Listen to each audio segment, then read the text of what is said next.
Hello दोस्तों, स्वागत है आपका एक बार फिर से कमल एकेडमी कोच में।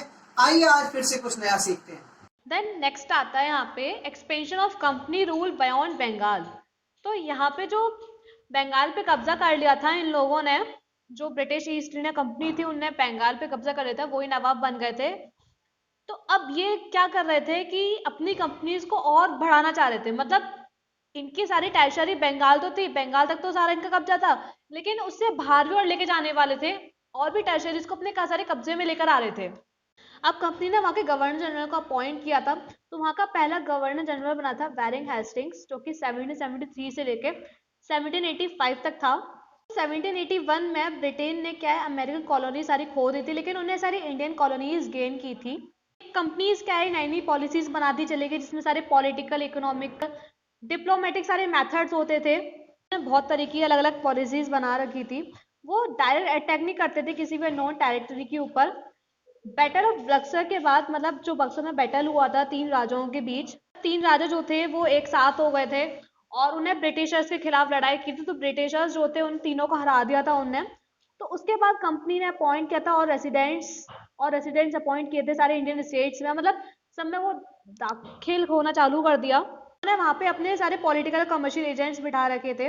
उनके द्वारा जो कंपनी कंपनी थे वो सारे इंटरफेयर करना चालू कर दिया अपने सारे, मतलब वहाँ के जो इंडियन स्टेट्स से जो भी इंटरनल अफेयर्स होते थे वहाँ के, उनके अंदर सारा अपना इंटरफेरेंस चालू कर दिया। वही सब कुछ डिसाइड किया करते थे कि कौन एडमिनिस्ट्रेटिव पोस्ट पे बैठा करेगा, कौन सक्सेसर है। तो वो सब चीज इस चीज़ को डिसाइड किया करते थे। उन्होंने क्या किया था, रूल्स वगैरह भी बहुत सारे बना लिए थे, अपने अपने रूल्स। उनने अपने रूल्स बना लिए थे अलग अलग तरीके के। तो जो लोग फॉलो किया करते थे वो तो ब्रिटिशर्स के डर के मारे तो वो लोग अपने आप ही कब्जे में आ जाते थे, और जो लोग नहीं किया करते थे उनके खिलाफ जाते थे, तो उनसे क्या लड़ाई होते थे, वार्स हुआ करते थे उनके साथ। यहाँ रॉबर्ट क्लाइव के बारे में बताया गया है, हमने पढ़ा था पहले। रॉबर्ट क्लाइव जो था उसने बैटल किया था, बैटल ऑफ प्लासी की थी उसने सिराजुद्दौला के साथ, जो कि बंगाल के नवाब थे, उनको हराया था। ये अब मद्रास आए थे, जो कि अब चेन्नई में है। इंग्लैंड से मद्रास आए थे 1743 में, जब वो 18 साल के थे। देन 1767 में उन्हें इंडिया छोड़ दिया था, अपने फॉर्चून के लिए निकल गए थे वो। 1772 में उनके ऊपर चार्जेस लगाए गए थे करप्शन के, क्योंकि वो क्या करते थे, जो उन्हें टैक्सेस या रेवेन्यूज मिला करते थे वो उन्हीं से ही सामान खरीदा करते थे, गुड्स खरीदा करते थे इंडिया से ही। उनके ऊपर ब्रिटिश पार्लियामेंट ने करप्शन का चार्ज लगा दिया था। तो चार्ज क्या था, वो रिजेक्ट हो गया था। लेकिन क्लाइव जो था, जो रॉबर्ट क्लाइव जो था, वो डिप्रेस्ड होकर उसने सुसाइड कर लिया 1774 में। हम यहाँ रीजनल फोकस करते हैं तमिलनाडु के बारे में। तो कोस्टल स्ट्रिप है प्रेजेंट डे तमिलनाडु में, पहले बोला जाता था कर्नाटक, 18 सेंचुरी में, जो कि रूल की गई थी हैदराबाद के निजाम के द्वारा। यहाँ पे तीन लड़ाइयाँ हुई थी, तीन वार्स हुए थे, कर्नाटिक वार्स जिसे बोला जाता है, 1744 से लेकर 1763 तक, जो कि फ्रेंच और ब्रिटिश के बीच में हुई थी। तीन लड़ाइयाँ हुई थी इन दोनों के बीच में कंट्रोल करने के लिए। जो पहला वार हुआ था वो फ्रेंच लेड, मतलब जो गवर्नर था उनका, मद्रास पे कब्जा कर लिया था। मतलब पहली जो लड़ाई हुई थी उनकी ब्रिटिश और फ्रेंच के बीच में, वो मद्रास के लिए हुई थी। देन सेकंड कार्नेटिक वार जो हुआ था वो हैदराबाद के लिए हुआ था। सेकंड वाले वार में जो फ्रेंच था वो हार गया था 1754 में। देन तीसरी बार दोबारा लड़ाई हुई थी 1763 में। 7 साल तक लड़ाई चली थी, यूरोप में हुई थी लड़ाई। तो फ्रेंच है वो हार गया था उस वाले बैटल में, जो कि बंदिशवास में हुआ था। ये जो लड़ाई हुई थी यूरोप में हुई थी। उसके बाद एंड में जो ब्रिटिश ने पौंडीचेरी और श्रीनगर रिटर्न कर दी गई थी फ्रेंच को, और जो सारी फ्रेंच पावर थी इंडिया में वो सब खत्म कर दिया गया। देन जो गवर्नर जनरल थे रिकार्ड वेलेस्ली, ये 1798 से लेके 1805 तक रहे थे। इनने सब्सिडरी अलायंस इंट्रोड्यूस की थी, जो कि ब्रिटिश टेरिटरीज को बढ़ाने में काम आती है। तो इस कंपनी ने क्या फोर्स किया था, स्टेट्स में ये फोर्स की थी। तो कंपनी ने सारे जो स्टेट्स हैं उनको फोर्स किया था इन सब चीज में जुड़ने के लिए, इन सारे से चीजें संधि करने के लिए। तो इस टर्म के अकॉर्डिंग ये जो संधि थी, ये जो अलायंस था इनका इंडियन रूलर का, वो अपनी आर्मीज वगैरह जो थे वो मेंटेन्स करते थे, मतलब कुछ कॉस्ट पे करते थे या कुछ टेरिटरी उनको देते थे, उनके बेस पे वो ये सब चीज वो मेंटेन किया करते थे। अगर जो इंडियन रूलर्स है, कोई भी इंडियन रूलर्स जो था वो सारा पेमेंट्स करने में फेल हो जाता था, नहीं दे पाता था, तो उनकी टेरिटरी जो होती थी वो पेनल्टी के तौर पे ले ली जाती थी उनसे। आधी टेरिटरी जो थी अवध के नवाब की वो ली गई थी कंपनी ने 1801 में, क्योंकि वो फेल हो गए थे सब्सिडरी फोर्सेस को पे करने के लिए, सब कुछ पे करने के लिए।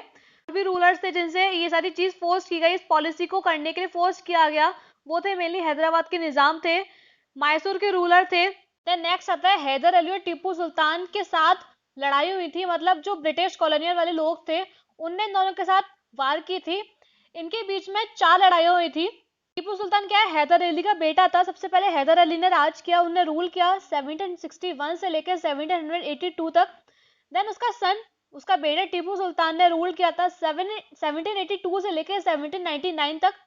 ब्रिटिश के साथ हैदर अली और टीपू सुल्तान की वार्स हुए थे, 4 लड़ाइयां हुई थी। 1767 से लेकर 1799 तक लड़ाइयां हुई थी। तो सबसे पहले फर्स्ट एंग्लो मैसूर वार हुआ था 1767 से लेकर 1769 तक, यानी कि 2 साल तक का था ये लड़ाई जो थी इनकी। उसमें क्या था, हैदर अली हार गया था ब्रिटिश से। इनका सेकंड वार हुआ था 1780 से लेकर 1784 तक, ये भी 4 साल तक चला था। इसमें हैदर अली मर गया था लड़ाई करते समय। 1785 में सुल्तान ने जो ब्रिटिश स्पाइस वगैरह ले जाते थे, उनका ट्रेड जो होता था, इस चीज के काम पे उनका रिस्ट्रिक्शन कर दिया था, ये चीज रोक दी थी उनके लिए, क्योंकि मालाबार कोस्ट में हुआ करती थी। इसमें भी उनकी थर्ड वार हुई थी। देन 1798 में लॉर्ड वेलेस्ली टीपू सुल्तान से बोलता है सब्सिडरी अलायंस को एक्सेप्ट करने के लिए, लेकिन जब टीपू ने रिफ्यूज कर दिया था, उस चीज को एक्सेप्ट करने से मना कर दिया था, तब वार जो है वो डिक्लेयर्ड हो गया था और टीपू सुल्तान उस टाइम मारा गया था 1799 में। ऐसी अब सेम जो ब्रिटिशर्स थे उन्होंने मराठास के साथ भी बैटल फाइट की थी। यहाँ पे इन दोनों के बीच में 3 वार्स हुए थे। अब इनके बीच में भी एंग्लो मराठा वार्स हुए थे, सबसे मतलब 1775 से लेके 1818 तक हुआ था। पहला जो एंग्लो मराठा वार हुआ था वो 1775 से लेके 1785 तक हुआ था, यानी कि 10 साल तक वार हुआ था यहाँ पे। सेकेंड जो वार हुआ था वो 1803 से लेके 1805 तक हुआ था, यहाँ 2 साल का लड़ाई हुई थी यहाँ पे। इन सब चीज का रीजंस भी है कि क्यों हुआ था, ये किस तरीके से हुआ था। यहाँ पे सेकंड मेनली जो मराठा के चीफ थे सिंधा, भोंसले, होलकर, इनने सब्सिडरी अलायंस को एक्सेप्ट करने से मना कर दिया था, इसलिए इन सबके बीच में झगड़ा हो गया, मतलब ब्रिटिशर्स और मराठास के बीच में झगड़ा हो गया। इससे क्या हुआ, ब्रिटिशर्स ने मराठा की टेरिटरीज गेन कर ली थी। फिर फाइनली जो थर्ड एंग्लो मराठा वार हुआ था 1870 से लेके 1890 तक हुआ था, जिनने मराठा की पावर सारी खत्म कर दी थी इस वार में। देन नेक्स्ट आता है द क्लेम टू पैरामाउंटसी। तो लॉर्ड हेस्टिंग्स के अंडर, जो कि गवर्नर जनरल था 1813 से लेके 1823 तक, उसने एक न्यू पॉलिसी दी थी पैरामाउंटसी की, उसने स्टार्ट की थी। तो कंपनी ने क्लेम किया था अथॉरिटी है वो उनके, वो पैरामाउंट है, सुप्रीम है वो, मतलब उनकी जो पावर है वो सबसे ज्यादा, इंडियन स्टेट से भी सबसे ज्यादा पावर है उनकी। सारे रूलर्स जो थे वो इस पॉलिसी के अगेंस्ट थे, जैसे कि रानी एक स्मॉल स्टेट की थी कित्तौर की, जो आज के टाइम पे कर्नाटका है। देन 1830s के बाद जो कंपनी थी, कंपनी डरने लगी, क्योंकि जो रशिया था वो एक्सपेंड होता जा रहा था एशिया के अक्रॉस, और इंडिया में एंटर कर रहा था नॉर्थ वेस्ट से, मतलब सिंध से। ब्रिटिश ने भी बहुत लंबा वार किया था अफगानिस्तान के साथ, लगभग 1838 से लेके 1842 तक। सारे आर्म्स बेच के, अपने सारे हथियार बेच के सिंध के द्वारा उन्हें वहां पे स्टैब्लिश किया, इनडायरेक्टली कंपनी रूल स्टैब्लिश किया अफगानिस्तान में। देन जो पंजाब के 6 स्टेट थे उनने भी एक्सपेंड करा था, महाराजा रंजीत सिंह के अंडर एक्सपेंड किया था पंजाब भी। देन ब्रिटिश ने भी उनको फोर्स किया साइन करने के लिए ट्रीटी ऑफ अमृतसर 1809 में। उसके बाद रंजीत सिंह ने प्रॉमिस किया था कि वो ईस्ट के बाद एक्सपेंड नहीं करेंगे, जो कि रिवर सतलज के बाद एक्सपेंड नहीं करेंगे इस चीज को। देन उसके डेथ के बाद 1839 में उसके सिंहासन के लिए लड़ाई हुई थी। फाइनली उसके यंगेस्ट सन जो था दलीप सिंह, वो सिंहासन में बिठाया गया था। देन उसमें 2 प्रोलॉन्ग वार्स हुए थे सिख किंगडम के बीच में, मतलब सिख किंगडम के साथ, ब्रिटिश के साथ। देन लास्ट में 1849 में पंजाब जो थी उनको कंपनी टेरिटरी देनी पड़ी, उनके सामने झुक गई वो। दिलीप सिंह जो थी उनको भी पेंशन देनी पड़ी और इंग्लैंड साइन करनी पड़ी। देन आता है डॉक्ट्रिन ऑफ लैप्स। इसमें गवर्नर जनरल थे लॉर्ड डलहौजी, जो कि 1848 से लेके 1856 तक थे। इन्हें डिक्लेयर किया था कि अगर कोई भी इंडियन रूलर डिपेंडेंट है या सब्सिडरी स्टेट का है, तो खत्म हो जाता है, मर जाता है वो, अगर उसका कोई भी बेटा नहीं होता तो उसका जो किंगडम है वो एक कंपनी टेरिटरी का पार्ट बन जाएगा। मतलब अगर कोई भी चिल्ड्रन अडॉप्ट किया गया है तो वो भी इस चीज को एक्सेप्ट नहीं किया जाएगा, मतलब खुद का ही चाइल्ड होना चाहिए, अडॉप्ट वाला भी नहीं होना चाहिए। 17 संबलपुर, उदयपुर, नागपुर, झांसी, ये सारी इस पॉलिसी के अंदर आए थे। 1956 में एक कंपनी जो थी, द नेक्स्ट आता है company and the British government. इसमें अब ऐसा कुछ ज़्यादा खास है नहीं है, लेकिन ईस्ट इंडिया कंपनी बढ़ाने के लिए इन लोगों ने अपने बहुत सारी चीज़ें करी थी, एक्ट्स वगैरह बनाए थे। इन सब चीज़ में वही है, रेगुलेटिंग एक्ट बनाया है 1773 में, जो कि ब्रिटिश गवर्नमेंट के थ्रू पास्ड हुआ था। इस एक्ट में ये सजेस्ट होता है, ये एक्ट ये बताते हैं कि जो बंगाल का प्रेसिडेंसी है वो गवर्नड होगा गवर्नर जनरल के द्वारा और काउंसिल किया जाएगा 4 काउंसिलर्स के द्वारा। ये एक्ट बनाया गया करेक्टर एक्ट है जो कि 1813 में बना था कंपनी के मोनोपोली के लिए इंडियन ट्रेड में।